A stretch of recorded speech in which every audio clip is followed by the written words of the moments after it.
Risma tadi di WA sudah saya ini bagikan materinya. Nanti silakan dibagikan ke teman-temanmu ya materinya. Baik, Pak.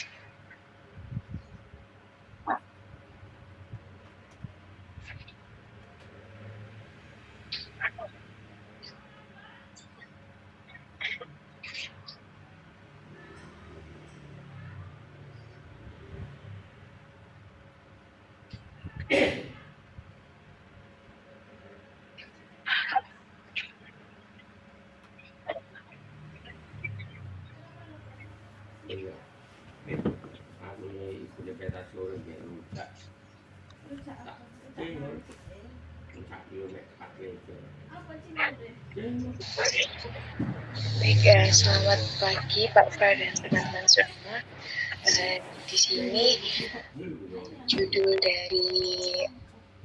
yang saya ambil yaitu tentang manipulasi penurunan status sosial ekonomi masyarakat Kota Surabaya terhadap akses keadilan sosial. Untuk latar belakangnya, masalah dalam proposal mencerminkan realitas tingkat kemiskinan di Indonesia, termasuk di Kota Surabaya. Sebentar, Mbak. Halo. Manipulasi penurunan status sosial, maksudnya gimana? Jadi fenomena yang saya ambil itu ada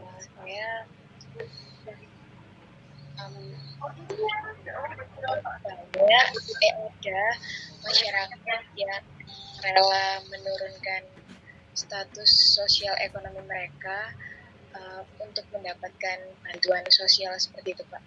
Jadi penyaluran bansos itu belum tepat sasaran. Jadi ada masyarakat yang ekonominya ke atas, tetapi mereka itu sengaja buat manipulasi status sosial mereka, gitu Pak. Jadi seperti itu ya. Terus kemudian penelitianmu ini pakai metodenya apa? Kualitatif, tapi pakai tradisi yang mana? Mungkin bisa di scroll metode. Silakan. Untuk metode pengumpulan datanya itu saya pakai metode wawancara. Bukan itu, Mbak. Bukan itu. Jadi metode penelitiannya pakai yang mana? Bukan, kalau wawancara, observasi, studi literatur itu cara memperoleh data. Itu aktivitas untuk memperoleh data. Nanti kamu bikinkan instrumennya apa dari tiap aktivitas itu. Dan instrumen itu harus dipastikan bahwasanya ini sudah valid. Jadi dicek seperti kemarin waktu kita belajar fenomenologi itu, kita ada 2 latihan, misalkan untuk ngecek yang namanya pertanyaan untuk wawancara, seperti itu. Itu Mbak. Dan nanti ada di reliabilitas, ya. Jadi kepastian instrumen ini baik dan bisa untuk digunakan mengambil data dalam kegiatan mengambil data yang sudah kamu rencanakan, itu ada di reliabilitas. Termasuk di dalamnya ada informan, syarat-syaratnya apa saja, terus kemudian karakter informannya yang kamu sasar itu bagaimana, itu ada di sana, di reliabilitas. Untuk variabilitas sama reliabilitasnya belum saya masukkan di tugasnya. Itu ya, nanti direvisi ya. Terus kemudian kamu pakai fenomenologi ataukah studi kasus, case study, ataukah deskriptif, atau bagaimana? Kalau deskriptif masuknya ke case study bisa. Yang mana Mbak? Atau ini mau nulis biografi? Mungkin saya mau pakai yang fenomenologi, Pak. Kalau fenomenologi berarti kamu meneliti tentang makna. Tolong diingat itu lagi. Dan kemarin saya selalu bilang kata kuncinya adalah makna. Masih ingat?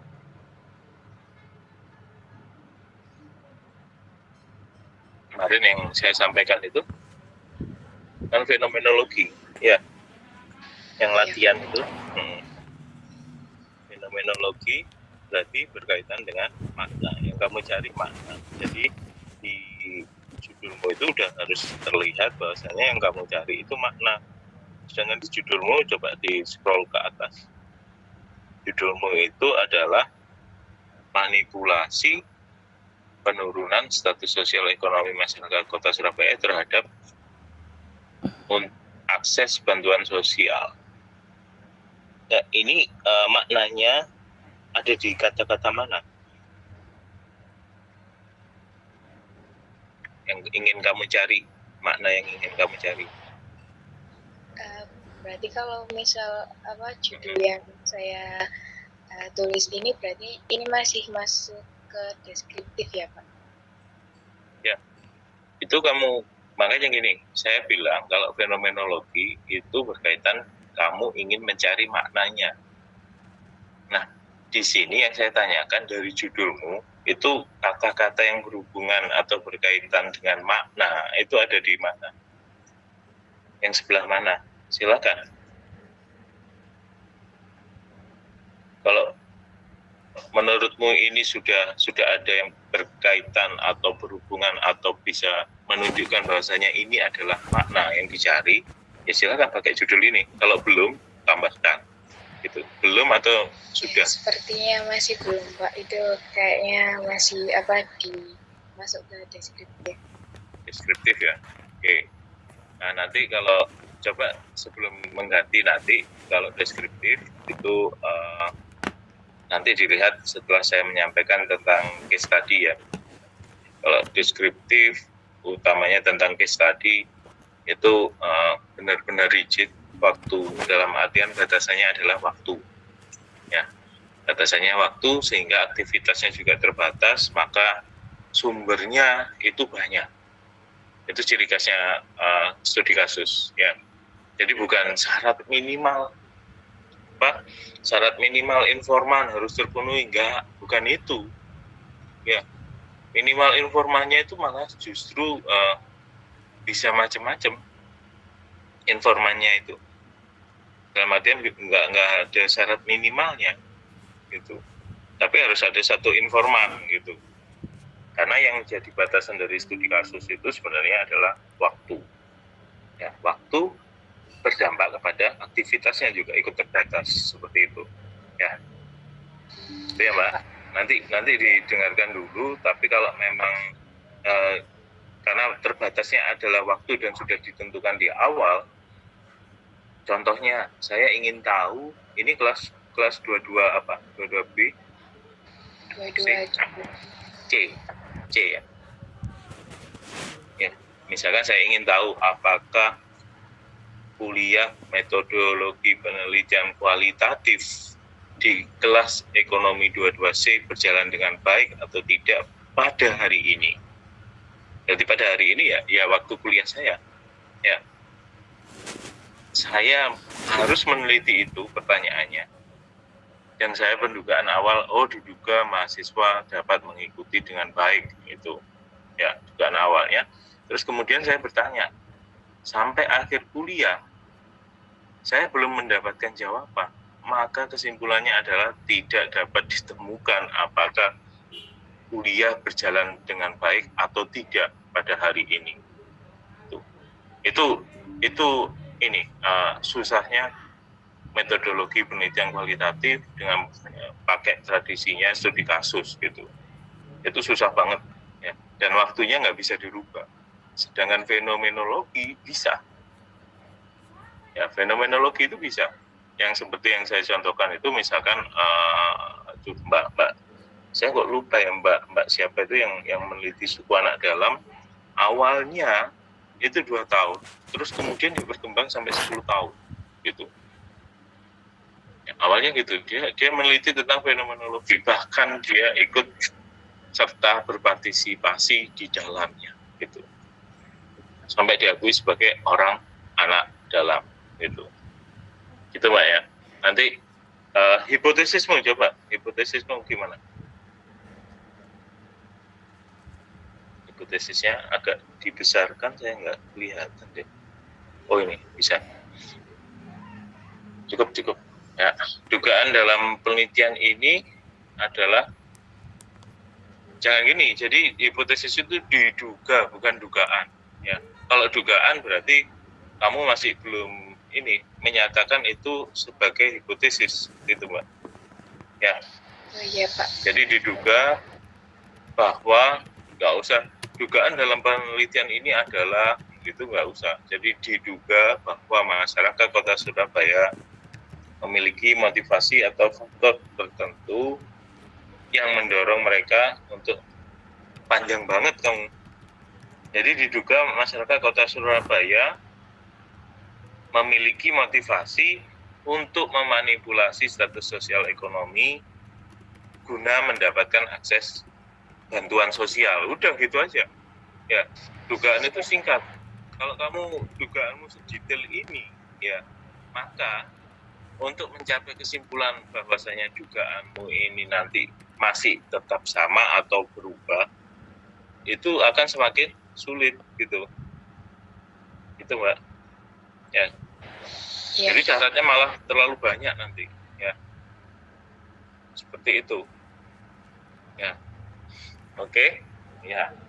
Sudah ya. Jadi nanti sesuaikan dengan ini. Kalau fenomenologi berarti waktunya tetap ditampilkan, berkaitan dengan fenomena juga, terus aktivitasnya kamu tentukan apa saja, dan di aktivitas itu butuh instrumen apa saja, termasuk misalkan peneliti juga sebagai instrumen, misalkan seperti itu. Kamu tahu benar kejadian ini? Ada, saya pernah diceritain sama orang tua saya, itu Pak, temennya itu ada yang kayak gitu. Tapi kalau misal buat langsung wawancaranya, ya saya mau cari-cari dulu sih Pak. Nggak masalah sih sebenarnya. Jadi sebenarnya peneliti itu juga sebagai instrumen dalam artian ketika terjun untuk observasi langsung, instrumennya adalah si peneliti, termasuk bertanya, misalkan bertanya ke orang tua atau melihat, itu sudah cukup. Tapi harus ada syarat bahwasanya apakah peneliti ini harus tahu ya kelayaan atau tidaknya seseorang itu untuk memperoleh bantuan, itu harus tahu dulu itu melalui studi pustaka, melihat syarat-syarat orang yang berhak mendapatkan bantuan. Ya, dari sana nanti akan diketahui, oh orang ini layak apa enggak. Terus nggak bisa dapat bantuan, berarti otomatis dia memanipulasi status sosialnya atau punya kedekatan sama Pak RT, RW atau lurahnya, kan gitu biasanya kan. Ya, masih orang-orang dekatnya atau keluarganya RT, RW atau lurah kan biasanya gitu. Ya. Jadi pengetahuan ini yang nantinya akan kamu bawa waktu observasi langsung, dan itu menjadi apa? Syarat peneliti sebagai instrumen. Itu syaratnya apa saja ya, seperti ini tadi, harus tahu kriteria orang yang berhak mendapatkan bantuan di Kota Surabaya, kriteria bahwasanya apa, itu kamu sampaikan semua di bab 3 nanti, gitu ya Mbak ya? Iya Pak. Oke, ya udah. Untuk validitasnya nanti kamu pakai triangulasi apa, itu kamu sampaikan juga ya. Kalau reliabilitas masalah alat untuk memperoleh data, kalau validitas itu ketika data sudah didapat, data ini dapat dipakai untuk kesimpulan harus melewati yang namanya triangulasi. Ya, mau pakai sumber boleh, waktu boleh, terus triangulasi apa satunya? Sumber, waktu, metode, atau pakai ketiganya seperti yang dilakukan Mingtan waktu meneliti cendol, itu juga boleh. Silakan. Gitu Mbak. Iya Pak. Ya. Oke, sudah cukup Mbak ini. Ada pertanyaan Mbak ini? Belum ada pertanyaan Pak. Terima kasih. Terima kasih. Ya. Berikutnya.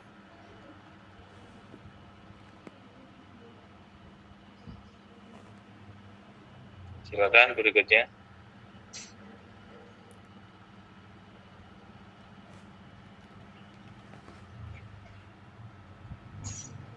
Berikutnya mungkin Yuda bisa langsung presentasikan tugasnya. Iya, terima kasih atas waktunya. Di sini saya Yuda Perdana dengan NIM 20813244059 akan memaparkan hasil analisis dari bab 1 dan bab 2 saya, yaitu yang berjudul perbandingan investasi saham jangka panjang dan jangka pendek, sebab-sebab serta implikasinya.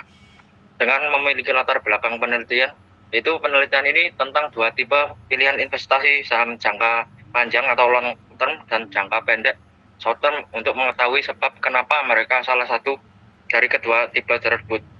Latar belakang penelitian tentang langsung pertanyaan aja ya Mas ya. Iya. Pertanyaan. Jadi ini apa pendekatannya apa?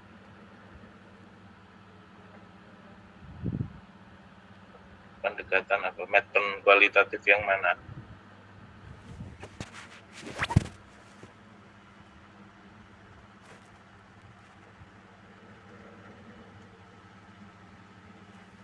Kamu mau mencari makna investor saham jangka pendek sama jangka panjang, atau kenapa investor itu harus memilih, atau bagaimana investor itu memilih saham jangka panjang, jangka pendek, atau mengapa investor itu memilih saham jangka panjang, jangka pendek?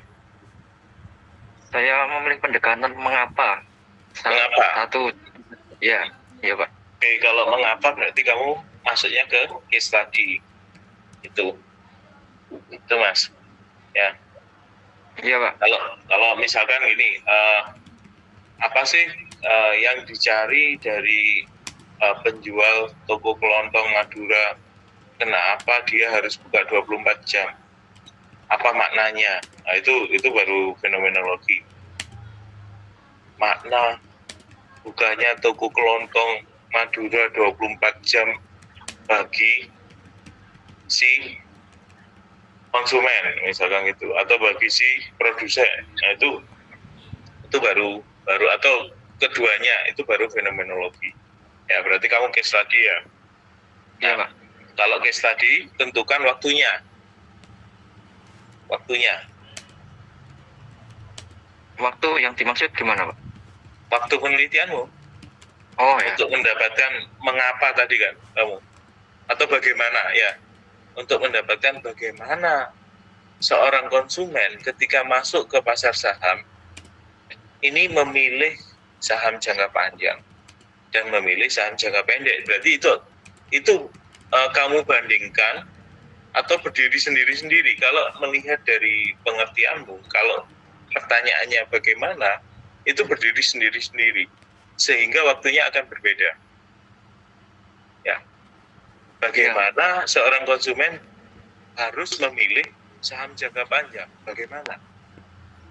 Itu waktunya kapan? Itu kamu koridor waktunya untuk saham jangka panjang. Kamu meneliti itu saham jangka panjang. Terus kamu meneliti juga saham jangka pendek. Itu bagaimana? Seperti itu. Itu Mas. Jadi iya Pak.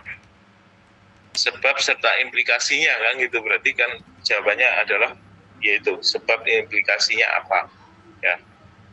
Dan itu kamu menelitinya punya aktivitas yang berbeda-beda ya. Bisa saja itu jalan bersamaan ya. Tapi karena ini tidak untuk membandingkan, sebenarnya ini ada dua pertanyaan penelitian gitu ya, karena nggak bisa berjalan bersamaan itu.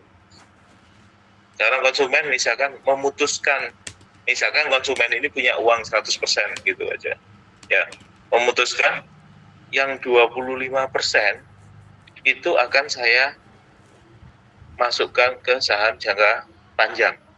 Berarti 75% kan saham jangka pendek. Kecuali kamu meneliti ini ya, ini baru bisa dibandingkan ya, kalau meneliti seperti itu ya. Konsumen yang memilih saham jangka panjang itu 25%, itu masuk konsumen yang bagaimana itu beda lagi. Masalahnya kamu di awal nggak menyebutkan itu bagaimana seorang investor itu untuk masuk ke saham jangka panjang. Itu beda, udah. Jadi nanti ada 2 penelitian yang kamu angkat. Itu Mas. Ya. Berarti ada 2 pertanyaan yang diangkat. 2 pertanyaan, ya 2 pertanyaan, 2 penelitian itu sebenarnya. 2 studi kasus. Oh, iya Pak. Ya, judulmu ini ada 2 studi kasus, 1 saham jangka panjang, 1 saham jangka pendek. Seperti itu. Mungkin saja waktunya berjalan bersamaan, mungkin. Tapi aktivitasnya itu harus dibedakan nanti. Ya, mungkin saja aktivitasnya sama, misalkan observasi. Ini observasi untuk siapa? Ini observasi untuk siapa? Itu harus dibedakan. Itu Mas. Iya Pak. Karena tidak semua investor itu suka bermain di 2 saham. Ada yang milih hanya saya milih di saham jangka panjang karena saya milih untuk dapat dividen aja. Ya, saya milih di saham jangka pendek karena saya ingin mendapatkan spread keuntungan. Misalkan keuntungan dari jual beli saham harian gitu. Nah, itu orang yang berbeda, itu udah pasti. Kalau saya tipikalnya saya ambil yang dividen aja, udah. Ya. Saya diamkan aja, itu tiap tahun saya akan dapat dividen, dan tiap tahun kalau ini saham bagus itu kan mesti bagi dividen, ya kecuali keadaan tertentu. Kalau ini saham bagus, cirinya bagi dividen, saya mesti gitu, ya. Cirinya bagi dividen dan waktunya tetap. Tiap tahun ya, waktunya di bulan ini bisa ditebak waktunya. Jumlahnya mungkin naik turun dividennya, ya. Tapi kalau waktunya sudah tetap, dia sering dan rutin membagi dividen, pasti nanti nggak usah jauh-jauh, saya 5 tahun ke depan pasti dapat capital gain, harga saham saya akan naik. Itu Mas, itu udah beda orang, ya. Makanya kenapa ada 2 studi kasus, ya, sehingga informannya akan berbeda kamu, gitu Mas. Nah, informan ini punya ciri akan berbeda pula, itu sampaikan seperti itu di metode penelitianmu, gitu ya Mas ya. Iya Pak. Ya, terus pendugaanmu, balik lagi, pendugaanmu itu harus ada 2 juga, karena sebenarnya ini penelitian yang berbeda gitu, studi kasusnya berbeda. Ya, hipotesismu ada 2. Ya, diduga investor yang memilih saham jangka panjang cenderung melihat pengembalian yang lebih stabil, misalkan gitu. Contohnya gitu. Sedangkan investor yang memilih jangka pendek diduga itu ada 2 pendugaan seperti itu. Tapi balik lagi, karena ini penelitian kualitatif, pendugaan ini atas ilmu yang sudah dipunya oleh peneliti. Ya, kamu main saham nggak? Iya Pak. Main saham jangka pendek, jangka panjang? Cenderung ke panjang ya. Jangka panjang, berarti ngandalkan dividen. Iya, sama capital gain. Sama capital gain. Oke, ya udah. Ya, itu balik lagi karena kamu sudah termasuk pemain saham, itu oke. Jadi bisa aja. Jadi nanti kamu harus tahu ciri orang yang suka main di pasar saham harian itu, yang jual beli harian itu Mas. Itu akan berbeda sekali itu orang itu. Ya. Dan mungkin saja pergerakan keuntungannya lebih gede yang jangka pendek.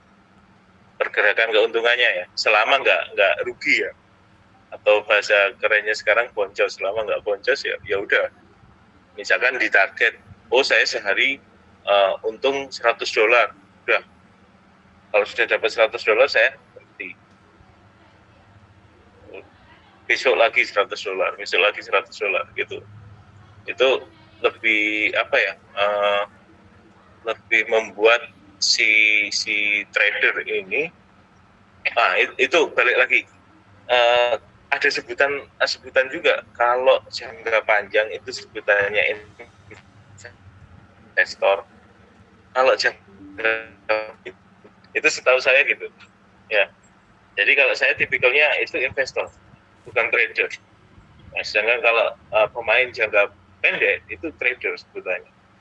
Nah, itu mungkin yang nantinya akan harus kamu sampaikan di Medpen, bukan mungkin, harus kamu sampaikan di Medpen bab 3-mu ini. Seperti itu, Mas. Ya. Iya, Pak. Ya. Terus kemudian nanti aktivitasnya dibagi dua ya, aktivitas atau metode untuk mencari data itu dibagi dua nanti. Ya, dibagi dua. Untuk jangka panjang itu pakai apa saja, jangka pendek pakai apa saja. Terus kemudian balik lagi reliabilitas sama validitasnya juga sama. Ya. Kalau validitas boleh-boleh aja dijadikan satu, tapi ditulis gitu. Untuk saham jangka panjang pakai triangulasi apa, jangka pendek pakai triangulasi apa. Kalau sama pun tuliskan keduanya ini menggunakan triangulasi ini gitu. Ya, itu ya, Mas. Iya, Pak. Oke, ada pertanyaan? Mau tanya, ini kan berarti kan pertanyaannya 2, studi case-nya 2 itu disajikan dalam satu laporan aja ya, Pak? Satu laporan nanti simpulkan di dalam laporan itu. Tapi balik lagi UAS-nya tidak sampai berbentuk laporan, tapi hanya proposal saja. Ya, jadi pastikan bab 3-mu benar.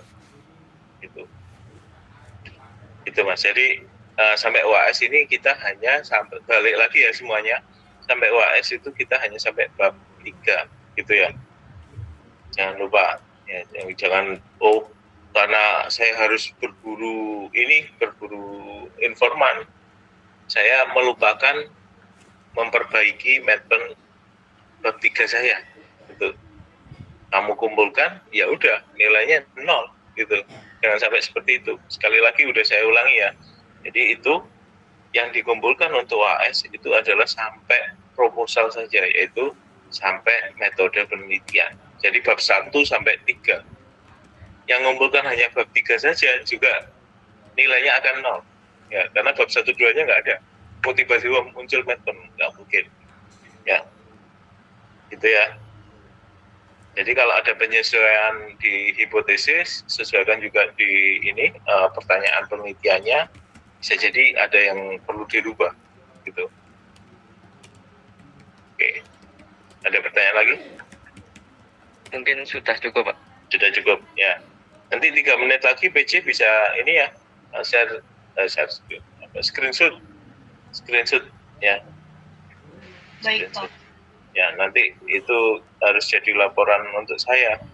Kalau ini kuliah diadakan online gitu. Gitu ya. Oke, berikutnya. Berikutnya ada Ayu Fadila. Dia Bapak. Bukannya kemarin kamu udah maju, Pak? Belum, Pak. Oh, belum. Yang tugas 1 udah? Belum ya? Tugas 2.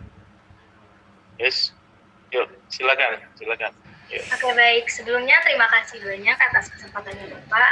Di sini saya akan memaparkan terkait proposal saya tentang dampak keterbatasan akses pembiayaan terhadap keberlanjutan UMKM di Kota Surabaya.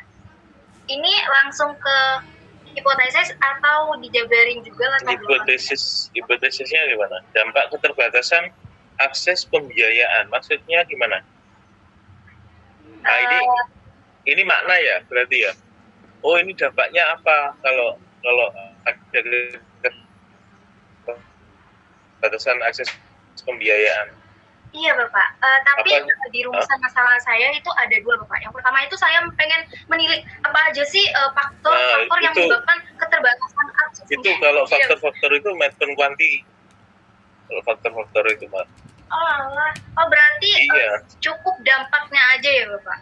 Jadi gini, kalau fenomenologi itu makna, mencari makna Kalau pertanyaan itu adalah apa, mengapa, bagaimana, itu studi kasus. Maksudnya, Baik, Pak. gitu Mbak. Kamu kalau mau ngopi-ngopi dulu, masih ngajar sampai jam 9. 9:10. Musik ya? Masih. Ya, dilanjut. Berarti ini ya,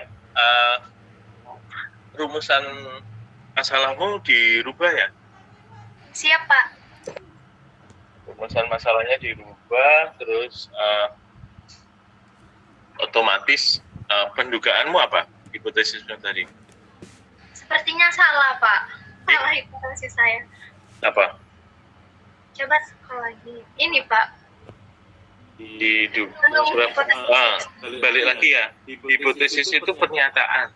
Ya, bukan kalimat informatif, bukan ya. Jadi itu pernyataanmu.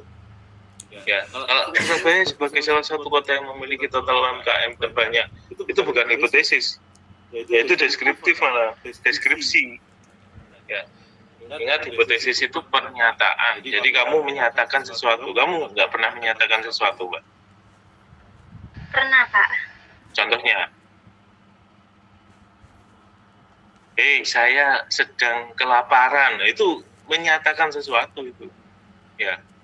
Tapi karena penelitian ini bukan kalimatnya itu bukan kalimat aktif, tapi kalimat pasif, ya pasif. Pendugaannya jadi diduga, gitu loh. Ada kata-kata awal diduga, ada di, ya. Nah itu berarti kalimatnya udah pasif, itu Mbak. Ya. Jadi kalau saya sedang kelaparan, nah itu kalimatnya aktif atau pasif?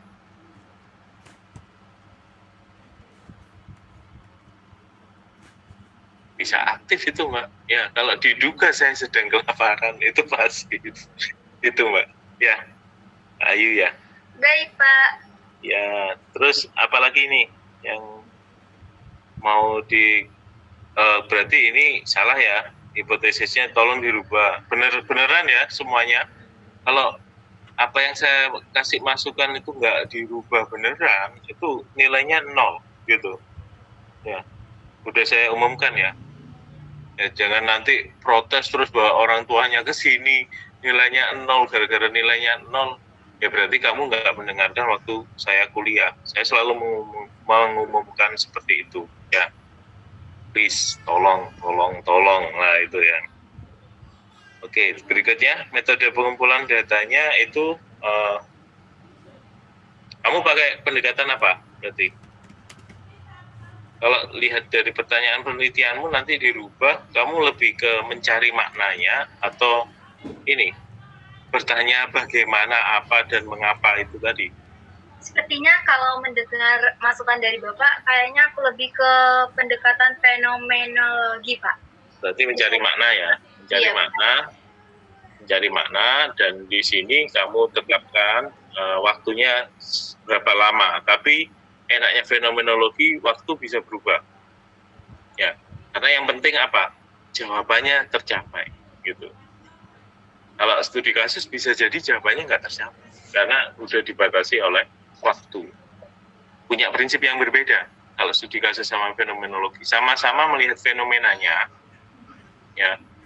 Tapi studi kasus memaknai fenomena pada suatu waktu dengan waktu yang lainnya itu punya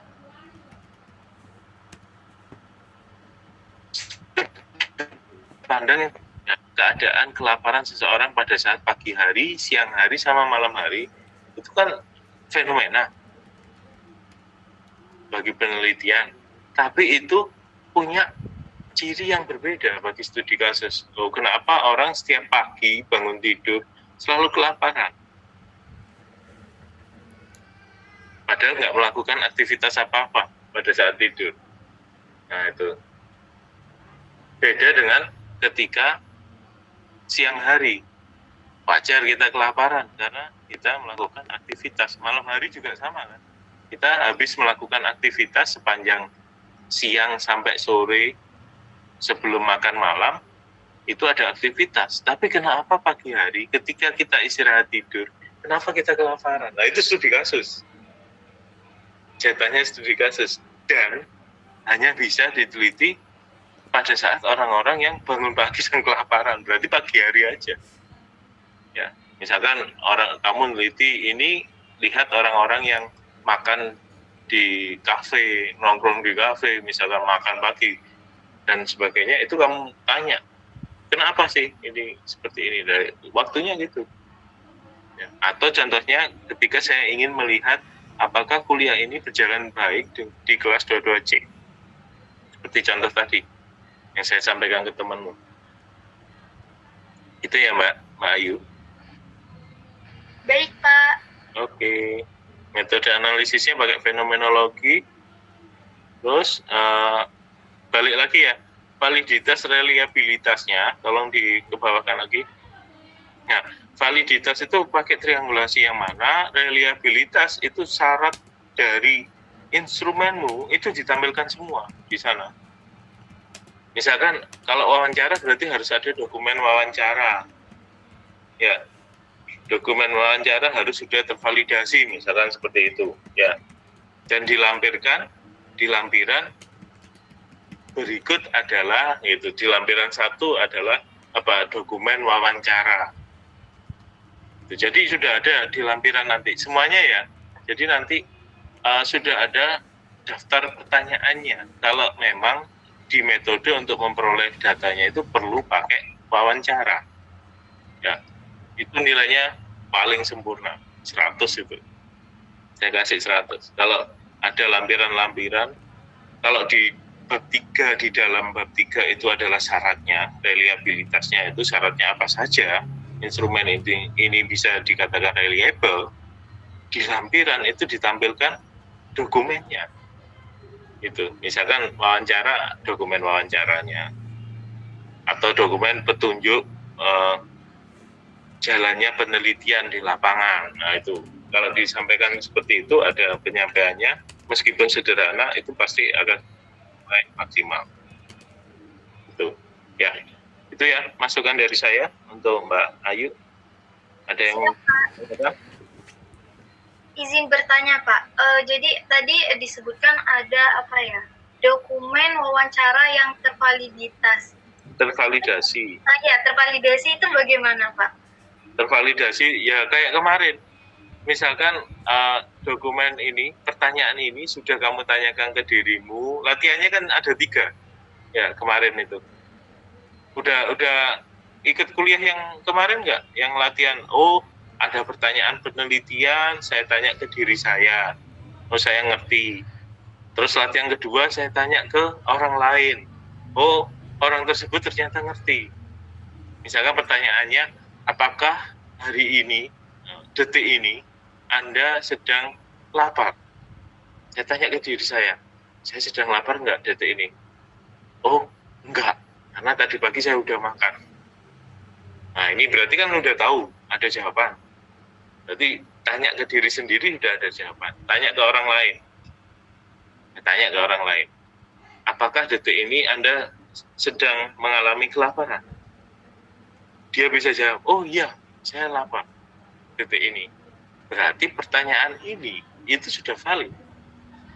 Ya, sudah valid. Dan itu bisa dijadikan instrumen penelitianmu.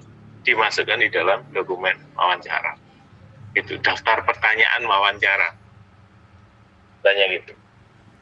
Itu Mbak maksudnya. Kemarin nggak masuk loh kamu. Masuk, nggak Pak. masuk.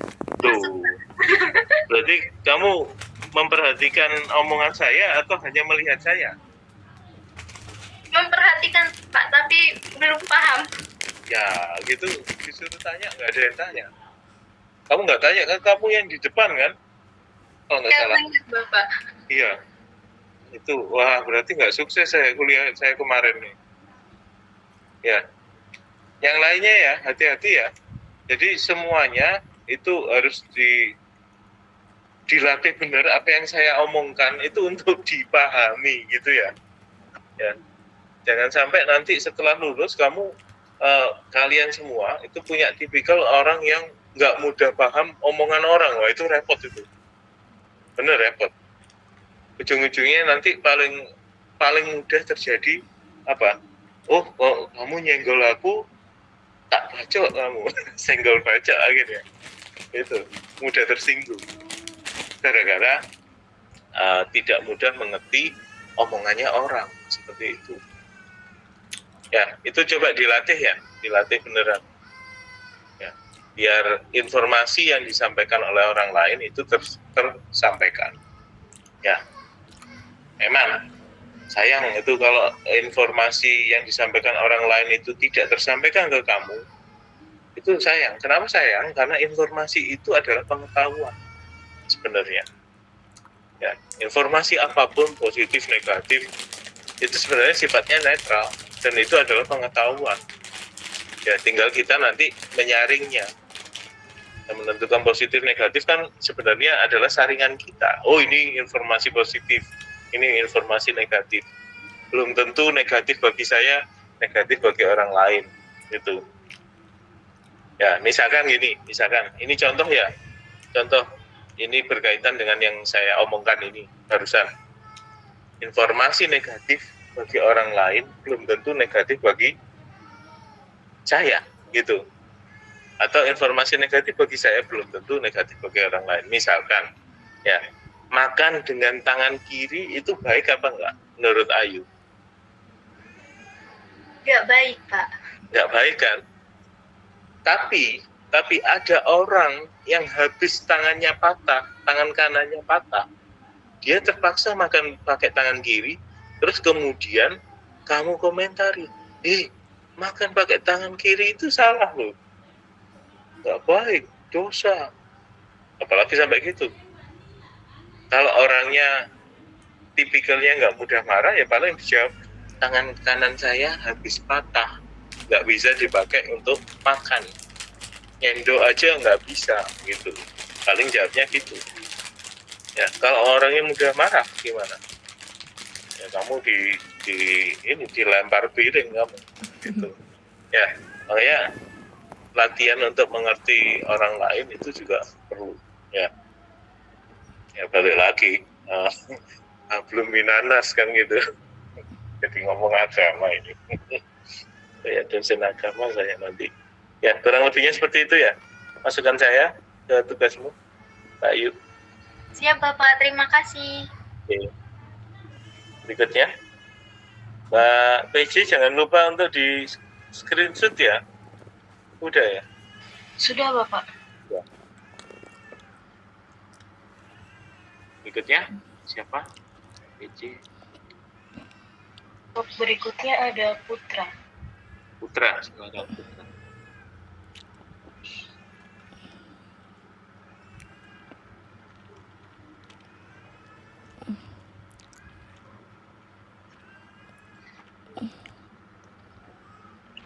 Baik, terima kasih atas waktunya sebelumnya.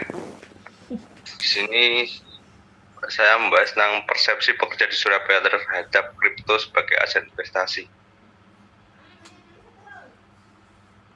Langsung ke hipotesis atau gimana, Pak? Gimana? Ini persepsi pekerja. Wah, ini makna ini. Kalau sudah persepsi itu makna. Ya. Berarti kamu fenomenologi ya? Iya, maksudnya ke fenomenologi ya. Fenomenologi. Makna, persepsi itu kan memaknai sesuatu ya. Persepsi pekerja di Surabaya terhadap kripto sebagai aset investasi. Kok pekerja ya? Kenapa pekerja, Mas? Kemarin disarankan oleh Pak Hendri, Pak, untuk pakai pekerja. Sebenarnya mau mahasiswa, katanya mahasiswa belum bekerja dan belum berpenghasilan. Nah, lebih tepatnya untuk itu pekerja. Nanti disampaikan di latar belakang ya. Ya, Pak. Ada ya, sudah ada. Ya. Dan nanti kalau memang benar ini kamu bawa ke skripsi, jangan sampai ketika ditanya kenapa bekerja, disarankan oleh Pak Hendri gini, wah ya langsung ini proposalmu batal itu udah. Ya, berarti kamu nggak ngerti apa dan maksud kenapa memilih pekerja sebagai objeknya, subjeknya, sebagai subjeknya. Ya, Pak. Gitu ya. Terus tujuan penelitianmu apa? untuk mengetahui persepsi pekerja di Surabaya terkait Kripto sebagai aset investasi, Pak. Dengan tapi kalau faktor-faktor ini maksudnya ke kuanti ya, Pak, katanya. Faktor-faktor janganlah, faktor-faktor itu. Jadi kalau persepsi ya udah persepsi aja. Maksudnya ke fenomenologi, dan itu pun udah berat itu. Ya itu balik lagi cerita si mbak yang meneliti suku anak dalam itu, targetnya 2 tahun bisa molor jadi 10 tahun gitu. Kalau fenomenologi gitu.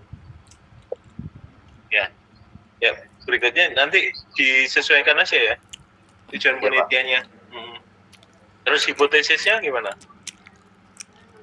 Pengetahuan tentang Itu salah udah. Diduga kan gitu. Pernyataan harus.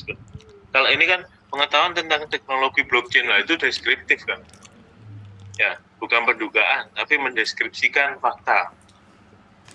Nah, sedangkan di sini kamu diminta untuk menduga suatu fakta yang sudah terbentuk. Gitu. Apa sih dugaanmu? Itu ada fakta, misalkan tiap pagi ada kucing yang ngeong-ngeong. Namanya Nesa di G2. Itu.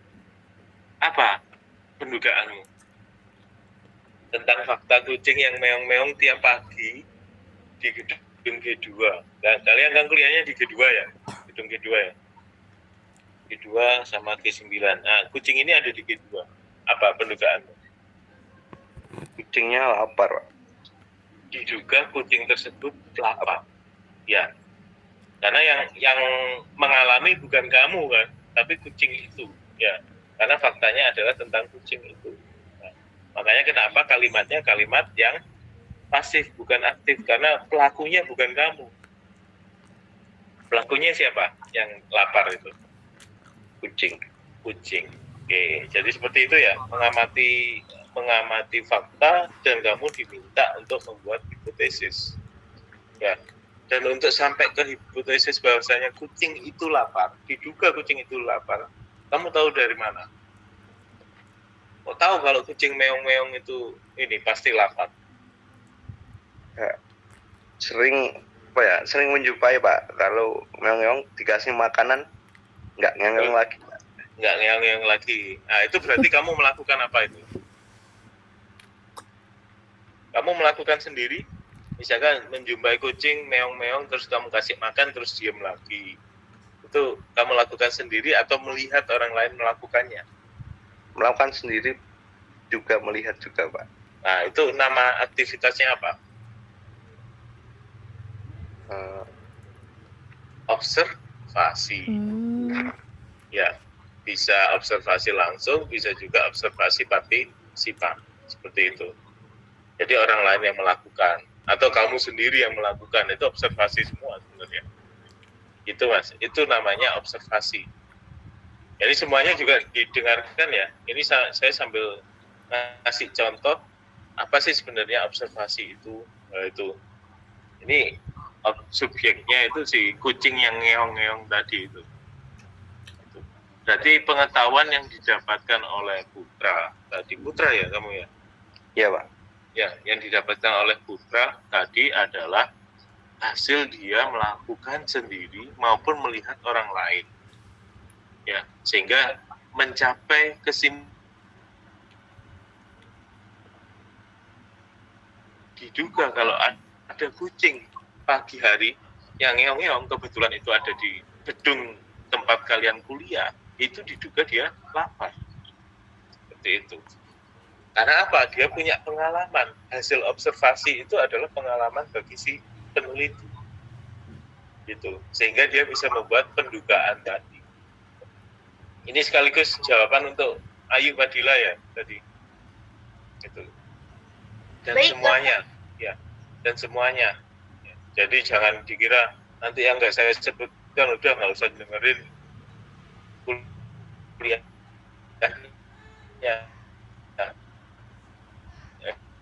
Itu repot juga ya. Coba didengerin semua ya. Jadi seperti itu observasi. Nah, masalahnya kucing kan nggak bisa nggak bisa diwawancarai. Ya, masuk kamu wawancarai kucing kamu lapar. Itu apakah ngeongnya ini dia menjawab iya lapar apa enggak kan kita nggak tahu ya, meskipun ada ilmunya tapi itu kan jauh sekali dari pengetahuan kita ya. Berarti kamu harus melakukan apa kalau melihat kucing yang namanya Nesa di gedung G2 ini yang ngeong di pagi hari? Saya cari informan utama kunci yang biasa ngasih makan si kucing ini gitu. Syaratnya gitu, oh ini orang informan ini, karena saya nggak mungkin melakukan wawancara dengan si kucing kan gitu ya, bisa dikatakan gila saya nanti. Wah ini Pak Pram udah wawancara dengan kucing, ini nanti semut diwawancarai, cicak diwawancarai, ini lama-lama Pak Pram ini gila ini jangan-jangan. Nggak, itu bisa jadi gitu ya, karena saya nanti takut dianggap gila gitu ya, takut dianggap gila, maka saya untuk menyelesaikan penelitian ini, pendugaan tadi, maka saya harus cari informan. Siapa sih yang sering ngasih makan si kucing ini? Saya lihat, saya observasi lagi, lihat tiap pagi. Oh ini kucing ngeong-ngeong, oh belum ada yang ngasih makan hari pertama. Hari berikutnya ngeong-ngeong, belum ada lagi. Hari ketiga mulai ada orang yang ngasih makan. Oh ini bisa jadi orang ini ataupun kebetulan orang ini kasihan saja. Nah itu saya bisa tanya langsung, Pak, Bu, atau Mas, Mbak, ini kenapa ngasih makan kucing ini? Apakah karena kasihan atau enggak? Oh iya karena kasihan. Apakah setiap hari ngasih makan? Enggak. Oh iya berarti bukan orang ini yang harus saya tuju. Nah berikutnya ada lagi yang ngasih makan. Oh ini ada lagi yang ngasih makan. Saya nggak usah tanya karena berdasarkan informan sebelumnya belum tentu orang ini ngasih makan karena dia tiap hari memang ngasih makan si kucing ini, tapi karena kasihan. Nah itu maka saya hafalkan orang ini. Apakah besok dia ngasih makan lagi? Oh ternyata ngasih makan lagi besok paginya. Satu lagi, saya ini berarti sudah melakukan triangulasi kan. Saya satu lagi. Oh besoknya lagi ngasih makan lagi. Oh berarti ini informan saya yang harus saya tanya. Ya. Kenapa? Oh ternyata ketemu informannya adalah orang yang tiap hari ngasih makan si kucing ini. Gitu. Dan saya ingin mencari jawaban kenapa tiap pagi kucing ini meong-meong terus. Apakah benar lapar seperti pendugaan saya ataukah enggak? Saya tanya ke orang yang biasanya ngasih makan kucing ini tiap hari di setiap pagi di gedung G2 gitu. Nah itu syaratnya, syarat informannya itu ditampilkan ya di reliabilitasnya gitu, karena itu bagian dari instrumen gitu ya. Nah syarat informan sudah ada, berarti saya perlu menyiapkan dokumen wawancara berupa pertanyaan, di mana dokumen wawancara ini sudah harus pertanyaannya sudah tervalidasi. Nah itu jadi syaratnya dokumen wawancara, pertanyaan sudah tervalidasi, divalidasi oleh siapa, itu harus ditampilkan. Nah sedangkan dokumen wawancaranya dilampirkan di lampiran gitu. Itu ya, untuk semuanya juga sama ya. Nah, kalau butuh tambahan, misalkan butuh tambahan studi pustaka enggak tentang kucing ini yang meong-meong? Kalau dirasa nggak perlu, ya udah nggak usah studi pustaka tentang kucing meong-meong, bahasanya itu lapar gitu. Kalau dari si informan utama ini sudah terjawab pertanyaannya bahwasanya tiap pagi, oh iya itu meong-meong itu nyari saya karena biasanya saya kasih makan, berarti dia lapar gitu. Udah cukup, udah sampai kesimpulan, nggak perlu studi pustaka. Cari jurnal kedokteran hewan untuk mencari apakah benar tiap pagi kucing meong-meong itu lapar atau ada kegiatan lainnya yang harus dia lakukan. Oh itu nggak perlu ya, sudah cukup sampai 2 aktivitas tersebut, observasi dan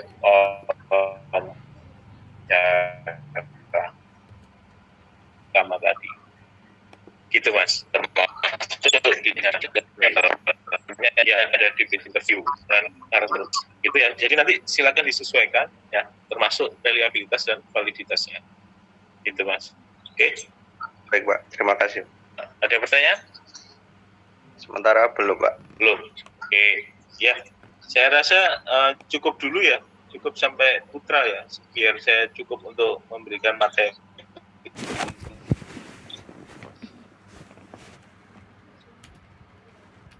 Kurang satu Aziza, Bapak. Kurang siapa tadi? Nah, itu nanti Aziza sesuaikan ini ya, masukan saya ke Putra. Nanti tinggal menyesuaikan dengan judulnya masing-masing gitu. Gitu aja. Jadi semuanya silakan sesuaikan, meskipun belum maju, segera sesuaikan sebagaimana masukan saya ke teman-temanmu yang sudah maju. Gitu ya. Nanti PC bantu ingatkan teman-temannya ya.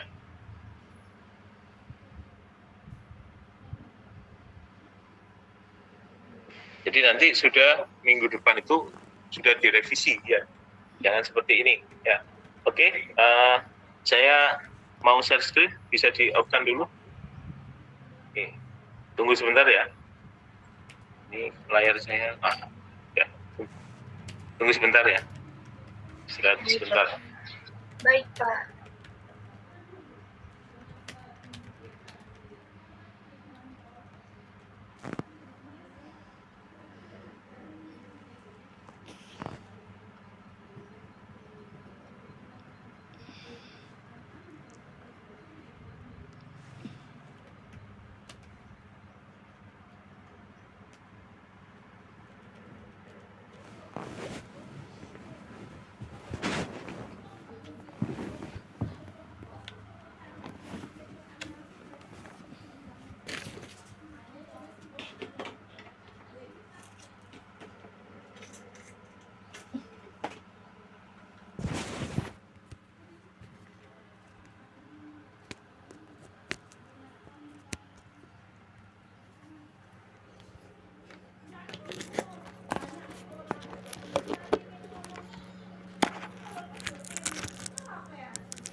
Baik, saya share screen dulu sebentar.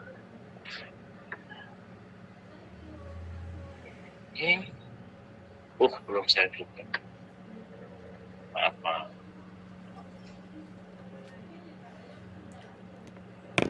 Oke.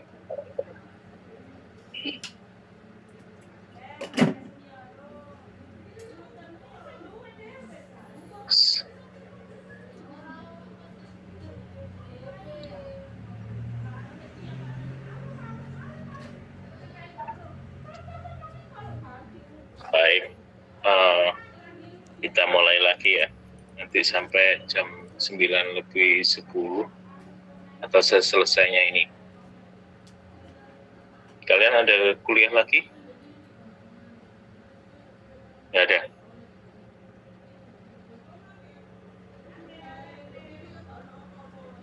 Halo? Tidak ada Bapak. Nggak ada. Oke. Baik, saya mulai. Ini sudah saya share ke PC. Jadi kalau materi kemarin saya bicara tentang fenomenologi, sekarang kita bicara tentang studi kasus. Ya. Dan studi kasus itu digunakan dalam lingkup yang luas. Seperti itu. Ini melebihi metode apapun, ya. Sehingga membawa efek apa? Banyak yang meragukan sebenarnya. Studi kasus ini dianggap sebagai mengandalkan, enggak? Itu keraguan orang-orang. Seperti itu. Tapi balik lagi, metode ini punya keunggulan. Jadi dia dapat digunakan untuk apa? Penelitian kebijakan, itu bisa. Ilmu politik itu bisa. Misalkan bahas tentang ini bagaimana seorang Komeng itu dapat terpilih. Itu bisa pakai studi kasus. Itu kan, Bapak, Komeng itu terpilih jadi caleg itu kan bukan kasus, Pak. Iya, bukan kasus, tapi itu layak diteliti dengan pakai pendekatan studi kasus. Ya, nanti kita akan tahu apa sih yang dimaksud dengan kasus, bagaimana kita menyusun kasus lah itu. Dan nanti kita akan belajar itu. Ya, terus penelitian komunikasi, administrasi umum, perencanaan tata kota, perencanaan pembangunan, itu bisa masuk ke penelitian ini studi kasus. Ya, ini amat sangat cocok untuk menjawab pertanyaan how and why, bagaimana, mengapa, apa, itu bisa pakai studi kasus. Ya, jadi kalau pertanyaan penelitian kalian itu berkisar antara how and why ini, itu pakailah studi kasus, paling cocok. Ya. Dan ini definisinya dari Nasution bilang seperti ini. Jadi studi kasus itu bicara tentang aspek lingkungan. Lingkungannya tentu lingkungan sosial. Ya. Tadi saya mengamankan manusia ini termasuk di dalamnya, gitu. Cing yang ngeong tadi itu bisa jadi studi kasus itu. Ya. Kenapa lupa kucing itu ngeong-ngeong? Lah, apakah dia ngeong-ngeong sendiri? Enggak kan, ada manusia yang berhubungan dengan dia untuk ngasih makan. Nah, karenanya dalam studi kasus ini yang diamati itu memang fakta yang ada, tapi yang diwawancarai, diobservasi yang utama itu adalah manusia yang ada di dalamnya. Sebenarnya itu, ya. Dan menurut Jin, ya, meten ini dalam artian pendekatan studi kasus ini itu penelitian yang empiris, menyelidiki fenomena konteks kehidupan yang nyata. Ya, jadi kalau ada fenomena konteks kehidupan nyata, berarti ada yang nggak nyata dong, Pak. Iya, ada. Jadi apa sih fenomena kehidupan untuk konteks yang tidak nyata itu? Berarti tidak dapat dijangkau secara fisik, seperti itu. Ya, itu versinya Yin seperti itu bilangnya. Sehingga ini batasan-batasan fenomena itu harus jelas. Ya. Kemudian menurut Creswell, studi kasus itu terjadi ketika peneliti melakukan eksplorasi terhadap identitas atau fenomena tunggal dan dibatasi oleh waktu. Ini yang saya bilang tadi. Jadi studi kasus itu dibatasi waktu sehingga berdampak kepada aktivitasnya terbatas juga, dan pada akhirnya pengumpulan informasinya itu harus menggunakan prosedur pengumpulan data selama waktu tersebut. Ya, efeknya apa? Seperti yang diungkapkan Yin tadi, itu harus multi sumber yang digunakan. Nah, nanti sumber itu apa saja kita akan tahu di akhir, ya. Sumber itu apa saja, nanti ada hubungannya ke sana. Dan ini keunggulan studi kasus. Kalau kalian pertanyaannya eksploratoris, what tadi, what apa, itu bisa digunakan metode studi kasus ini. Jadi apa sih eksploratoris itu? Gaya bahasa yang menuntas habiskan tema permasalahannya. Jadi dikuliti semua tema pembahasannya itu dikuliti semua dari berbagai sudut pandang, seperti itu. Tapi balik lagi, jangan keasikan untuk membahas tema tersebut, nanti lupa waktunya, akhirnya apa? Tidak diperoleh kesimpulan atas pertanyaan penelitian atau tidak terjawab pertanyaan penelitiannya. Itu yang jadi bahaya. Nanti itu yang akan kita ketahui apa sih kelemahan dari studi kasus ini.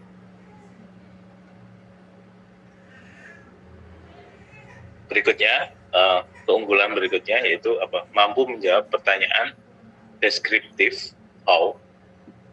Misalnya kalau pertanyaannya how, bagaimana, itu berarti kita menjawabnya mendeskripsikan sesuatu. Kita menggambarkan tema permasalahannya. Itu pertanyaan deskriptif, ya. Dan juga mampu menjawab pertanyaan eksplanatif, why. Jadi what, how, when, why itu ada di dalam penelitian studi kasus jawabannya. Pakai pendekatan studi kasus.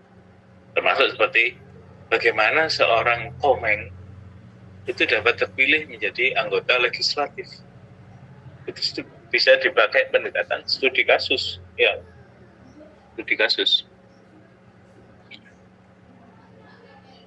Nah, itu bisa pakai, kalau pertanyaan buat how and why, itu kisaran itu pakailah studi kasus. Pertanyaan eksplanatif ini balik lagi, itu seperti apa?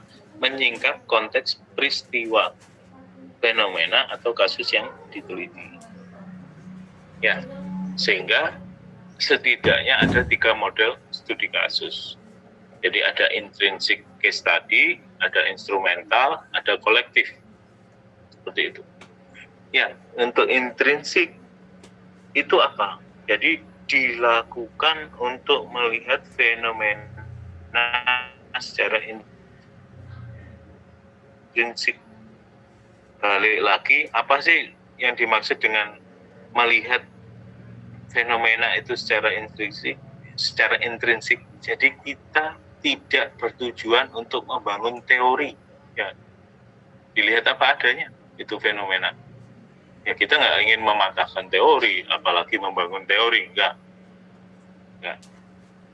Nah, berikutnya apa? Instrumental case study dilakukan karena alasan eksternal. Kalau tadi alasan intrinsik, sekarang alasannya alasan eksternal.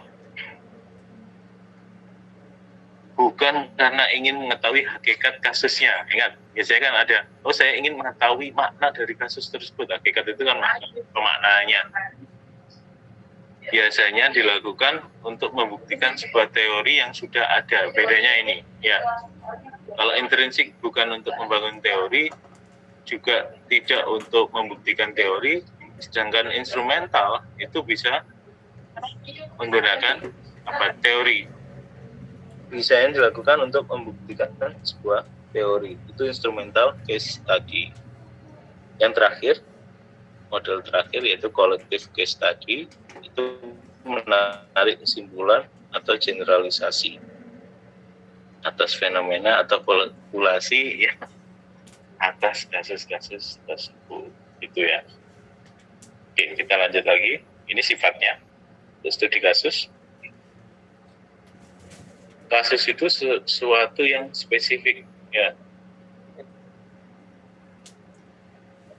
Jadi menurut Smith dalam kasus itu bonded system. Jadi sistem itu yang dibatasi, balik lagi sebagaimana yang diungkapkan oleh Creswell, yaitu studi kasus itu dibatasi oleh waktu, ya. Kenapa seperti itu? Ditunjang pernyataannya Louis Smith ini. Jadi kasus itu bonded system, sistem yang terbatas, sistem yang dibatasi, ada batasannya, dan batasannya menurut Creswell itu adalah waktu. Karenanya aktivitas juga ikut terbatas,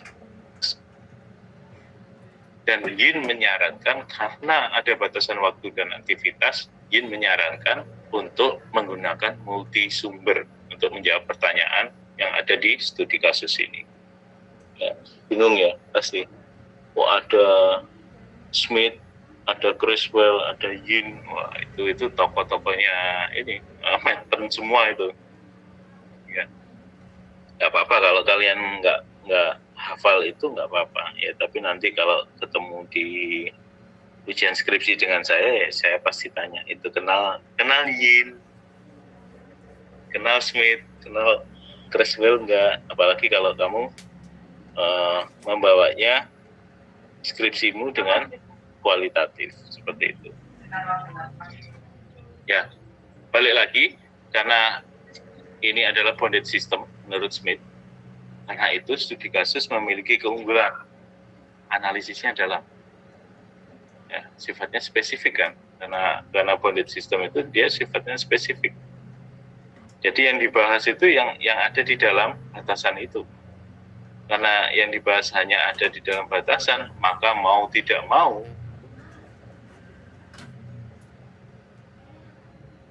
kita harus membahasnya dengan kedalaman bahasan. Itu yang menjadi keunggulan.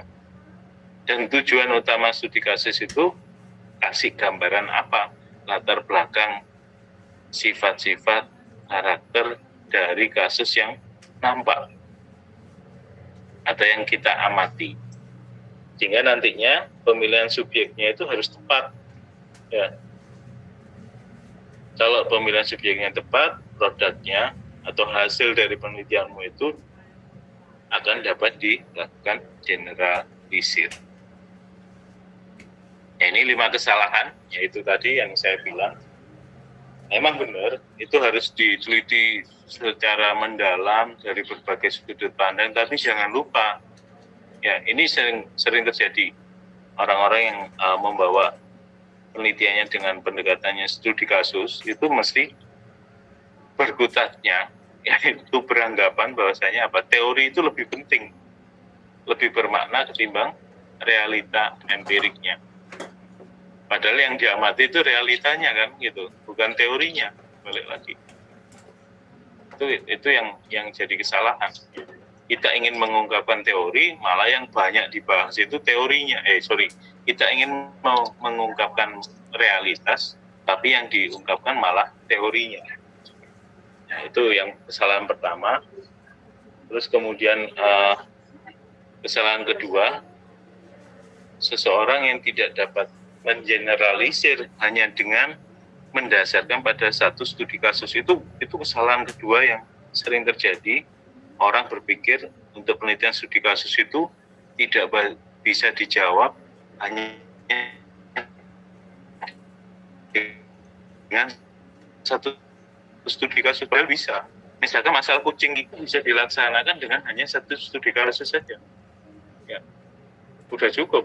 Ketemu orangnya, informan utamanya, ya udah ditanya, kenapa sih kucing ini yang tiap pagi? Oh iya, dia lapar, biasanya saya ngasih makan, tapi beberapa hari ini saya harus conference di luar negeri gitu, misalkan gitu. Nah, itu udah cukup satu studi, dan itu sudah bisa ditemukan jawabannya. Itu tidak dapat disimpulkan hanya dari satu studi kasus saja. Kesalahan ketiga, studi kasus itu bagus digunakan untuk menyusun hipotesis. Itu Orang-orang mesti gitu ya. Jadi kalau mau nyusun hipotesis pakai studi kasus saja. Iya sih memang. Ya studi kasus dapat mencapai suatu hipotesis baru kan gitu. Tapi bukan berarti hanya studi kasus saja yang bisa digunakan untuk menyusun hipotesis. Ya, fenomenologi pun bisa. Ya. Ya. Itu bisa. Studi kasus itu bias fenomenologi juga. Ya, aplikasi. Menggunakan sebuah metode yang empiris. Ya. Jadi yang dimaksud dengan bias verifikasi ini unverified, misalkan karena ini multisumber dan waktunya terbatas, ya kadang pernyataan-pernyataan yang muncul itu dapat langsung dijadikan kesimpulan. Itu yang menurut orang-orang, oh ini bias verifikasi, ya karena verifikasinya berdasarkan multisumber itu tadi, padahal kebiasaannya satu sumber itu diverifikasi sampai misalkan satu sumber itu digunakan, misalkan seperti yang dilakukan Mintam itu, satu sumber diwawancarai dan dia validasi itu dulu, ya pakai triangulasi apa itu, baru muncul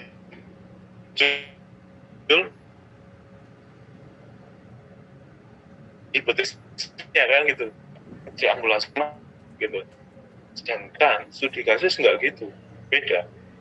Ya, bisa jadi dari jawaban informannya cuma satu, saya laksanakan pertanyaan sampai 3 kali, oke, udah itu udah memenuhi mirip-mirip seperti yang dilakukan Minta.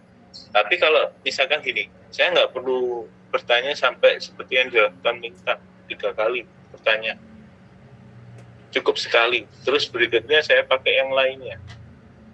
Misalkan saya melakukan observasi, udah 2 itu aja. Kita nggak memenuhi syarat untuk misalkan menggunakan triangulasi triangulasi simpelnya bisa sudah tercapai. Ini yang menyebabkan kenapa studi kasus itu disebut bias verifikasi. Itu contohnya, ya. Karena cukup pakai 2 metode udah terpenuhi. Karena yang dipentingkan itu adalah waktunya, ya. Kita berkejaran dengan waktu. Kalau sudah lewat waktu, sama dengan faktanya berubah, gitu. Itu studi kasus, ya. Yang kelima, seringkali sulit untuk membangun proposisi umum. Nah, itu kesalahannya. Padahal di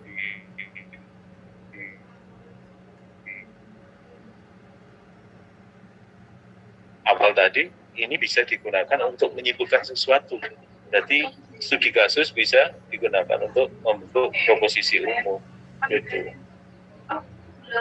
Dan tolong dicatat, kesalahan-kesalahan di atas bisa saja terjadi dikarenakan banyak peneliti menganggap remeh studi kasus. Nah itu, sehingga efeknya banyak kejadian skripsi yang menggunakan studi kasus itu banyak yang salah, ya. Yang disyaratkan syarat minimal informan harus sekian, nah, itu malah salah itu. Tapi melupakan untuk menunjukkan waktu penelitiannya dari kapan sampai kapan. Itu kadang dilupakan. Padahal fokus utamanya dari waktu studi kasus itu. Oke, itu jadi berikutnya setelah kita mengetahui kelebihan dan kesalahan, ya, kesalahan berpikir dalam studi kasus, kita masuk ke bagaimana kita memilih kasus untuk penelitian. Ada 6 yang perlu diangkat, perlu dipertimbangkan. Yang pertama, sifat alami dari kasus tersebut. Dan khususnya kita mengenai aktivitas dari dan fungsi dari kasus tersebut. Jadi kasus ini sebenarnya fakta. Itu yang dimaksud kasus itu fakta yang muncul gitu.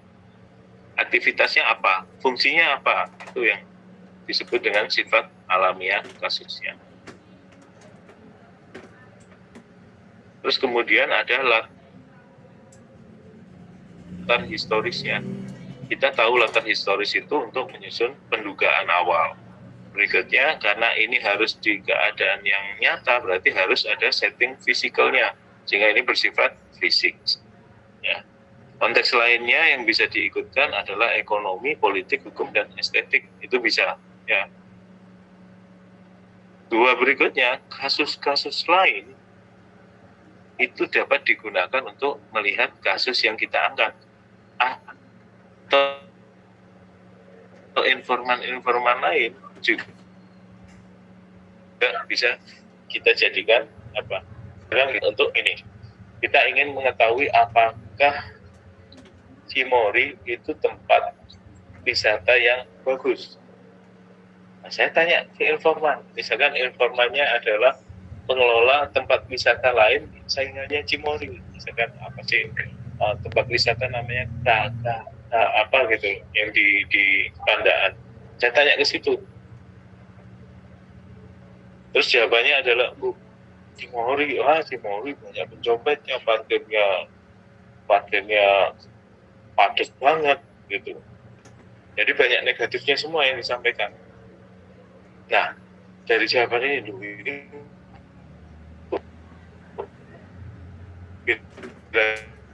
banyak negatifnya. Saya mesti yang muncul utama kalau diminta pendapat terhadap saingannya itu adalah fakta-fakta negatif dulu yang diungkapkan. Semakin negatif berarti pesaingnya semakin berat kualitasnya, semakin bagus kualitasnya. Itu teorinya gitu. Wah, itu.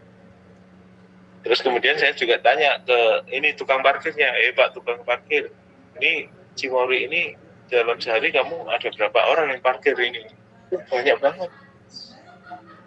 Ya berarti ini bisa dikatakan, oh ini Cimory ini banyak pengunjungnya.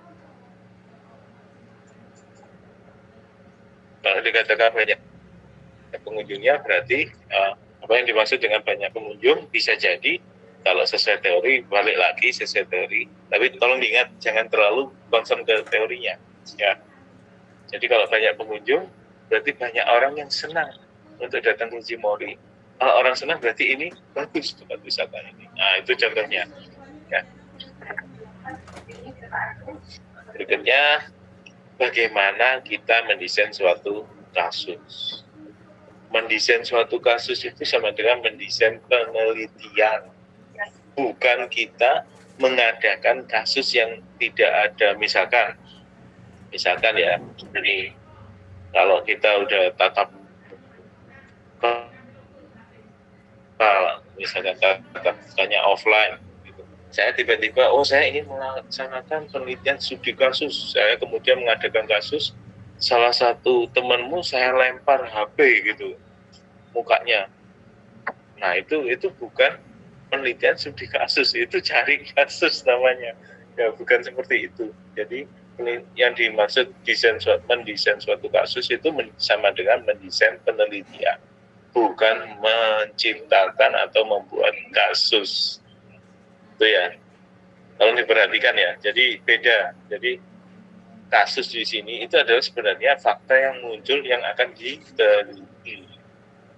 Ya. Dan sederhananya ini bicara tentang apa? Tindakan kita, ya, tindakan kita untuk menghadapi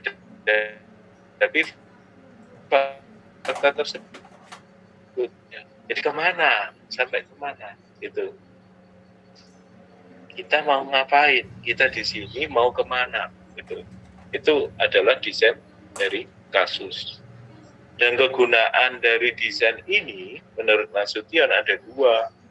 Yang pertama itu pegangan bagi peneliti, dan kedua itu adalah sebagai batasan penelitian kalian. Gitu ya. Jadi itu batasan kalian. Jadi ini terlalu luas bahasa. Oh ini jadi alih ke bahasan itu. Kalau terlalu ikut waktunya habis, penelitian kalian nggak selesai gitu, dan terpaksa harus menjawab tidak ditemukan jawaban atas pertanyaan penelitian. Nah, disampaikan kesimpulannya seperti itu. Dan kalau itu masuk ke skripsi, berarti skripsimu harus ngulang gitu loh. Ya, jadi hati-hati ya untuk yang studi kasus. Jangan terlalu terjebak kepada teori-teori saja. Karena yang penting itu fakta empirisnya. Oke, ini berikutnya agar penelitian tadi menemukan ujung pangkalnya. Ini kan jadi pertanyaan, Bapak, ini karena ada batasan waktu, kalau lewat batasan waktu menjadi tidak selesai, maka kita harus tahu ujung pangkalnya. Balik lagi, untuk tahu tujuan, untuk tahu ujung pangkalnya berarti kita harus tahu tujuan penelitian kita, kan gitu. Ada 4 yang utama.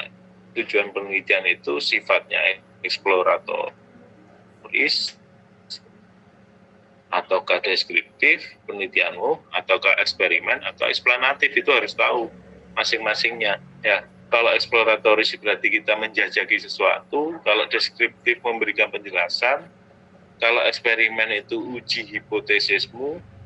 Jangan sampai kebalik ya. Kamu penelitiannya eksploratoris, harusnya menjajaki sesuatu, tapi kamu terjebak ingin menguji hipotesis ya. Nah, ini hati-hati ya, ini yang sering terjebak ya.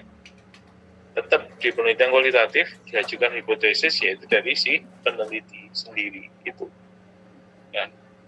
Dari peneliti muncul pendapatnya, point of view-nya si peneliti itu diujikan, itu kalau eksperimen. Tapi biasanya kebalik-balik orang-orang, dia penelitiannya deskriptif ataupun eksploratoris, tapi yang dilakukan itu menguji hipotesis, akhirnya nggak ketemu jawabannya gitu loh ya.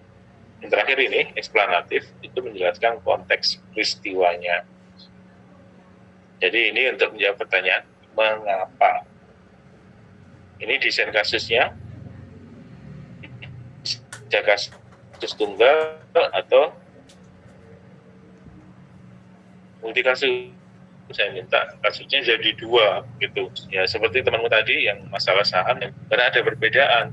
Bahkan sebutan orang yang masuk di pasar saham jangka panjang sama jangka pendek itu sudah ada perbedaan sebutan. Berarti ini harus dibuat kasus yang tidak bisa tunggal, berarti harus multi kasus, ada 2 kasus seperti itu. Ini teknik pengumpulan datanya, ada 3 prinsip yang harus diperhatikan dalam mengumpulkan bukti sertifikat. Tetapi ada syaratnya, itu ini satu rangkaian fakta. Tapi kalau kalian sumbernya itu banyak, tapi dari beberapa rangkaian fakta, itu nggak bisa. Karena syaratnya itu satu rangkaian fakta saja. Sehingga balik lagi tadi, kenapa bisa muncul satu rangkaian fakta? Karena kita hanya mengamati pada satu waktu saja. Itu studi kasus. Ya.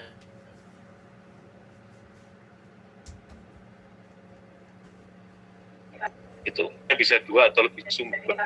Ya. Terus kemudian data dasar dan kumpulan formal buktinya berlainan dari laporan akhir studi kasus yang bersangkutan. Ya. Ini prinsipnya. Terus kemudian penggunaan serangkaian bukti atau keterkaitan eksplisit antara pertanyaan-pertanyaan yang diajukan dan data yang terkumpul dan konklusi yang ditarik. Dan itu kita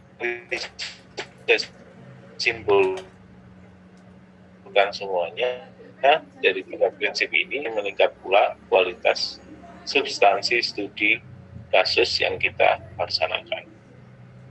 Dan ini yang tadi saya sebutkan, sumber-sumber itu apa saja, ada multisumber, antara lain ini ada 6 ya, mulai dokumentasi, rekaman arsip, wawancara, observasi langsung, observasi partisipan, yang terakhir perangkat fisiknya. Dan itu nanti diturunkan, nanti instrumennya apa saja. Ya. dokumentasi pakai instrumen apa kan? Itu harus dijelaskan. Kalau perangkat fisik, apa sih perangkat fisik yang kamu butuhkan? Itu instrumennya. Ya. Nah, setelah sumber tersebut dikumpulkan, kita lanjutkan bagaimana kita melakukan analisisnya. Ya, analisisnya sebagaimana yang tercantum di Miles Habermas ada 3 hal. Kita reduksi datanya dulu, kita sajikan dan kita simpulkan. Karenanya ini banyak yang bilang, oh ini bias. Ya karena ini yang dilakukan. Triangulasi data itu nggak terlalu butuh. Karena dia melakukannya pakai ini. 3 cara ini, reduksi, disajikan, ditarik kesimpulan. Kenapa seperti itu? Karena tidak untuk membuktikan suatu teori. Itu. Yang penting adalah faktanya. Fakta empirisnya. Seperti itu. Sehingga strategi analisis kasusnya seperti ini. Jadi strategi umum dulu, ini urutannya strategi umum dulu dilaksanakan, baru kita proposisikan teoritiknya, kita kembangkan deskripsi kasusnya, baru sampai ke tahapan ini, kita jodohkan polanya, itu sebutan lain dari reduksi data. Disajikan datanya, kita sebutnya menggunakan pembuatan eksplanasi atau penjelasan. Ya, baru penarikan kesimpulan disebut analisis deret waktu. Ya, dari urutan waktunya, urutan peristiwanya sebenarnya yang lebih tepat. Urutan peristiwa dalam suatu waktu sampai ada fakta-fakta yang terkumpulkan. Nah, ini sebagaimana yang dilakukan di sidang MK kemarin. Itu pakai studi kasus itu hakim-hakimnya. Kenapa sih 03 itu bisa kalah? Karena apa? Menyajikan saksi-saksinya yang di mana saksi itu nanti sebagai data bagi hakim MK itu nggak kuat. Ya, ingat nggak yang saksi ini yang apa kadernya partai PDIP terus bilang, oh ini ada kecurangan, tapi dia sendiri nggak bisa masuk di dalam ini, nggak bisa diikutkan di dalam kegiatan yang dia anggap curang tadi itu. Dia tidak ada di dalamnya. Jadi dia hanya menyaksikan, terus pakai dia menggambarkan peristiwa itu dengan gerakan-gerakan tangan yang lucu itu. Itu data yang tidak bisa digunakan akhirnya. Itu kelemahannya di sana. Ya. Ingat nggak yang pakai gerakan tangan? Oh ini Pak Arte ngomong seperti ini gitu. Nah, itu yang menyebabkan kalah itu 03. Itu yang harus dipikirkan benar. Jadi ini rangkaian ini itu harus dalam satu rangkaian. Ya. Sehingga ya wajar 02 melenggang saja gitu loh. Ya karena itu saksi-saksi yang diajukan ini termasuk ini. Ketika mereka minta saksi presiden kan ditolak sama mahkamah. Dimunculkan ada 4 menteri.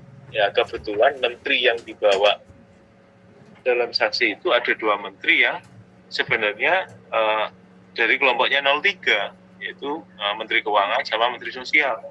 Tapi kenyataannya yang diomongkan di sana justru melawan.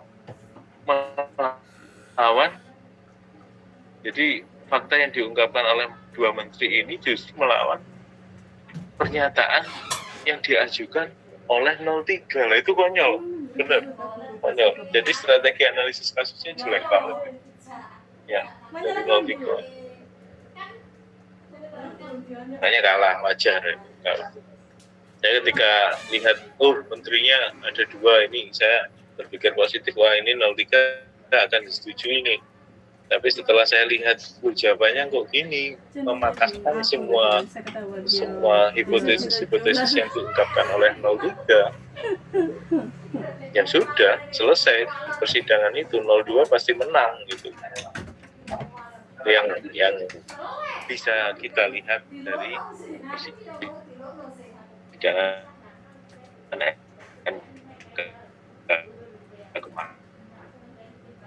itu contohnya ya. Untuk menulis laporannya kita nggak sampai ke menulis laporan proposal saja ya, tapi kita perlu tahu juga nanti kalian pasti akan memakai ini, jadi ada beberapa cara untuk menulis laporan, dan ini menurut Richardson menyatakan in the spirit of affectionate irreverence toward qualitative research ya, I consider writing as method of inquiry, a way of finding out about yourself and your topic. Dan Anda ya, ini and your topic. Sehingga Yin menjelaskan lebih terstruktur lagi apa sih analisis struktur dari untuk menulis laporannya. Ada 6 ya. Ada struktur linear, komparatif, kronologis, pengembangan teori, ketegangan, dan tak beraturan. Seperti itu. Ya, menulis laporannya bisa pakai analisis linear, berarti di sini bentuknya adalah bentuk laporan yang standar, dimulai dengan subtopik, isu persoalan yang diteliti, sampai akhirnya ketemu implikasi temuannya. Ya, atau studi komparatif, struktur komparatif. Ya, misalkan tadi yang saham, itu bisa pakai ini. Kalau itu dibentukkan skripsi benar, pakai struktur komparatif, membandingkan fakta satu dengan fakta lainnya, fakta yang muncul di studi kasus 1, fakta yang muncul di studi kasus 2 dibandingkan, atau pakai struktur kronologisnya. Nah, ini struktur yang ketiga, ada struktur kronologis, berarti mengungkapkan apa detail peristiwa, urutannya, kronologinya, seperti itu. Dan ini keempat, yaitu pengembangan teori. Kalau pengembangan teori berarti lebih kepada logika dari fakta yang muncul. Kita logikakan terlebih dahulu, karena teori itu munculnya dari logika. Logika membangun pengetahuan, pengetahuan teruji, baru terbangunlah teori, kan gitu urutannya. Ya, sehingga kenapa logika yang diutamakan di sini. Ya. Jadi kalau kalian pakai struktur pengembangan teori, pakai laporan, tapi kalian tidak mengungkapkan logikanya, ya udah, berarti saya anggap skripsi kalian udah gitu aja, enak. Ngeceknya gitu kok saya itu, nah, semudah itu. Jadi kalian harus tahu kata kuncinya, atau ini struktur ketegangan. Ini sedikit berlawanan dengan pendekatan analisis tadi. Di sini penelitiannya di awal, terus kemudian bagian lain yang tersisa dan menegangkan tadi akan dijelaskan secara menyebar. Jadi hasilnya di awal, baru nanti ini biasanya bahasa-bahasa yang ada di media massa online itu kan hasilnya disampaikan dulu, bahkan yang tegang-tegang itu disampaikan dulu, kan gitu, supaya apa, menarik untuk diklik, kan gitu. Itu disampaikan dulu biasanya. Itu strukturnya adalah struktur ketegangan. Yang terakhir, struktur tak beraturan. Di sini lebih kepada studi kasusnya deskriptif. Kita kan nggak tahu di awal, bisa jadi saya sudah dapat kesimpulan, atau di tengah, atau di akhir. Semuanya disampaikan sesuai dengan kita turun ke lapangan. Kita deskripsikan di awal seperti ini deskripsinya, di tengah seperti ini, di akhir seperti ini. Ya, ternyata di awal sudah ketemu kesimpulannya. Bukan berarti itu kita pakai struktur ketegangan, enggak, hati-hati. Ya, sampai salah. Ya. Jadi hampir mirip. Kalau kesimpulannya itu hampir mirip dengan struktur ketegangan seperti itu. Ya. Dan sebagai penutup kuliah ini, karena minggu depan kita sudah ini bentuknya tinggal kalian presentasi tugas kedua itu, dengan syarat yang sudah dibenarkan. Jadi penutupnya seperti ini. Dalam ragam ilmu sosial, studi kasus itu sudah jadi trademark tersendiri, ya. Dan terakhir, studi kasus bukan metode yang mudah, dikarenakan apa? Peneliti harus punya keahlian yang khusus. Keahlian khusus ini digunakan untuk menentukan kasus hingga menuliskan laporannya. Karena apa? Menuliskan laporan itu punya ciri sendiri di studi kasus. Ya, ada 6 itu tadi. Harus pakai 6 itu, salah satu dari 6 itu. Ya, pakai yang standar atau pakai yang struktur ketegangan atau pakai deskriptif itu ada bedanya. Ya. Dan itulah yang menyebabkan kenapa peneliti harus memiliki keahlian yang khusus. Akhirnya, jam terbang penelitilah yang akan banyak pengaruh. Makanya kenapa hati-hati dalam meneliti dengan menggunakan pendekatan studi kasus itu nggak sembarangan. Ya, kalau waktunya udah selesai, oh, Pak ini kalau diperpanjang faktanya akan berbeda. Faktanya akan berbeda. Mending pakai fenomenologi. Karena keduanya ini sama-sama melihat fakta. Fenomenologi sama-sama melihat fenomena. Fenomenologi melihat fenomena, studi kasus juga melihat fenomena. Mending pakai fenomenologi kalau nggak yakin terhadap waktu penelitian kalian. Kurang lebihnya seperti itu. Ya, ada pertanyaan? Ada pertanyaan? Ya, silakan. Kalau ada pertanyaan, Permisi Bapak, saya disampaikan. izin bertanya terkait untuk revisi proposalnya ini kan untuk UAS, berarti bab 1 dan bab 2 itu boleh diubah dan disesuaikan gitu ya Pak? Boleh, ya, seperti itu. Dan nanti mulai minggu depan itu harus sudah dipresentasikan untuk bab 3-nya. Jadi hasil revisinya itu jangan sampai salah seperti yang disampaikan oleh teman-temanmu ini. Ya, temanmu yang udah maju ini sudah saya sampaikan kesalahannya apa saja, gitu kan. Ya. Dan jangan sampai kalian nggak merevisinya, gitu. Itu Mbak. Ada ini pertanyaan lagi? Dan Risma? Ya, silakan. Arif. Ini Pak, izin bertanya. Ini Ya. apakah kata berpengaruh atau mempengaruhi dalam rumusan masalah itu condongnya ke dalam kuantitatif, Pak? Terima kasih. Nah, kenapa kamu tanya seperti itu, Mas? Kan tergantung dari awal kalimatmu. Kalau misalkan kamu ingin melihat persepsi, berarti kan mencari maknanya, itu fenomenologi kualitatif itu. Terus kalau pertanyaan mengapa, bagaimana, apa, diawali seperti itu, berarti itu masuknya studi kasus. Apakah ini berpengaruh, apakah ini mempengaruhi, itu bisa masuk kualitatif, boleh. Ya, jadi tergantung dari apa awalnya, itu kamu mau meneliti arahnya kemana dulu, gitu Mas. Ya, jadi saya nggak bisa menjawab kalau mengapa. Itu soalnya ada buku yang strict bilang itu kuantitatif. Kalau saya lebih senang memakai itu belum tentu kuantitatif, gitu Mas. Gitu. Jadi ada pendapat yang berbeda juga, gitu.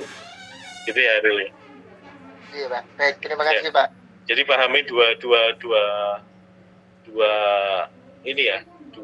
fokus pembahasan dari tiap-tiap metode.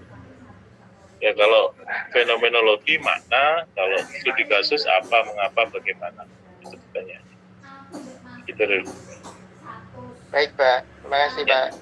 Ya, yang lainnya sudah cukup. Kalau dirasa sudah cukup, kelas saya akhiri. Semoga yang kita lalui bermanfaat. Selamat pagi. Assalamualaikum warahmatullahi wabarakatuh. Waalaikumsalam warahmatullahi wabarakatuh. Ya, saya izin live dulu.